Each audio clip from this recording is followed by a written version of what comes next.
ఎలా ఉన్నారు అందరూ? నేను మీ స్నేహ. ఏంటబ్బా స్టార్టింగే చెప్పులు చూపిస్తుంది అని అనుకుంటున్నారా? నిన్న ఫుట్వేర్ అంతా వాష్ కి వేసేటప్పుడు నేనే షాక్ అయ్యాను, అసలు ఇన్ని పేర్స్ ఎప్పుడు కొనేసాము అనేసి. కాకపోతే ఇక్కడ జర్మనీలో ఏంటంటే సీజన్ కి తగ్గినట్టుగా వేసుకుంటారు. ఎక్కడ ఉండేటప్పుడు అక్కడ కల్చర్ ఫాలో అవడం అయితే మన డ్యూటీ కాబట్టి. సో జర్మనీలో ఏంటంటే వార్డ్రోబ్ అంతా కూడా చేంజ్ చేసేస్తూ ఉంటారు సీజన్ కి తగినట్టుగా. బట్టలు అలాగే చేంజ్ చేస్తారు, అంటే సమ్మర్ వేర్, వింటర్ వేర్ అలా డిఫరెన్స్ ఉంటుంది. సో ఫుట్ వేర్ కూడా అలానే. ఫస్ట్ అయితే వీటిని వాషింగ్ మిషన్ లో వేసేయడానికి వెళ్దాము. వాషింగ్ మిషన్ వచ్చేసి ఇక్కడ కెల్లార్లో ఉంటుంది, అంటే ఇళ్లలో ఉండదు. పైప్ లైన్ అంతా కూడా ఒకటే ఉంటుంది. మిషన్స్ అన్ని కూడా సేఫ్ గా కెల్లార్లో ఒక రూమ్ లో లాక్ చేసి ఉంటాయి.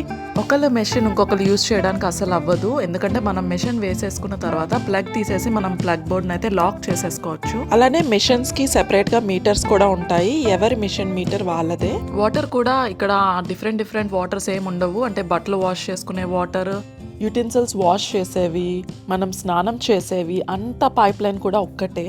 అంటే తాగడానికి ఒక నీరు అని సెపరేట్ ట్యాప్ లో రావడం అలా ఏమి ఉండదు, పైప్ లైన్ అంతా ఒక్కటే. నాకు వచ్చిన కొత్తలో చాలా డిఫరెంట్ గా అనిపించేది. చిచి ట్యాప్ వాటర్ తాగడం ఏంటి అసలు అనిపించేది. అంటే మన సైడ్ మనం తాగం కదా, కొలాయి వాటర్ అయితేనే తాగుతాము, లేదంటే ఫిల్టర్డ్ వాటర్ తాగుతాము. కానీ ఇక్కడ ఏంటంటే మనం హ్యాండ్ వాష్ చేసుకొని అదే వాటర్ వీళ్ళు గ్లాస్ లో పట్టుకొని తాగేస్తూ ఉంటారు. ఇంకా మన వాళ్ళు అడ్జస్ట్ అవ్వలేను అనుకునే వాళ్ళు ఫిల్టర్స్ యూస్ చేస్తారు అండ్ మినరల్ వాటర్ కూడా కొనుక్కుంటారు. సో మొత్తానికి టాపిక్ లోకి అయితే వచ్చేద్దాము. అసలు ఎందుకు ఇన్ని జతలు వాడుతున్నారు, ఇక్కడ ఏంటి అసలు పర్పస్ ఏంటి, అసలు దేనికోసం అన్ని షూస్ యూసేజ్ ఉంటుంది అన్నది నేను మీకు చెప్తాను. మీకు ఆల్రెడీ నేను లైన్ గా పెడుతున్నా కదా, అక్కడ ఫస్ట్ పెట్టినవి మా హస్బెండ్ పేర్స్, నెక్స్ట్ నా ఫుట్ వేర్ పెట్టాను, నెక్స్ట్ యశువి, నెక్స్ట్ దిశావి, అలా లైన్ గా పెడుతున్నా మీకు అర్థం కావడం కోసం. సో ఇక్కడ ఏంటంటే స్టార్టింగ్ మనకి హౌస్ షూస్ నుంచి స్టార్ట్ చేద్దాం. హౌస్ షూస్ అంటే ఇంట్లో వేసుకునేవి. స్కూల్స్ లో కూడా వీళ్ళు హౌస్ షూస్ వేసుకుంటారు పిల్లలు, అంటే బయట నుంచి వచ్చిన షూస్ తోనే వాళ్ళు బయటే వదిలేసి మళ్ళీ స్కూల్లోకి వెళ్ళగానే షూ మార్చేస్తారు. మా వాడిని షూస్ ఆరబెట్టమంటుంటే చూసారా అక్కడ కూడా ఎలాంటి వేషాలు వేస్తున్నాడో. ఇవి ప్రత్యేకంగా చెప్పవసరం లేదు, స్కేటింగ్ షూస్ అందరికీ తెలిసినవే. ఇవి వచ్చేసి ఫుట్బాల్ ఆడేటప్పుడు వేసుకునే షూస్. క్లాత్ టైప్ షూస్ వచ్చేసి మనకి హౌస్ షూస్ అంటారు వాటినే.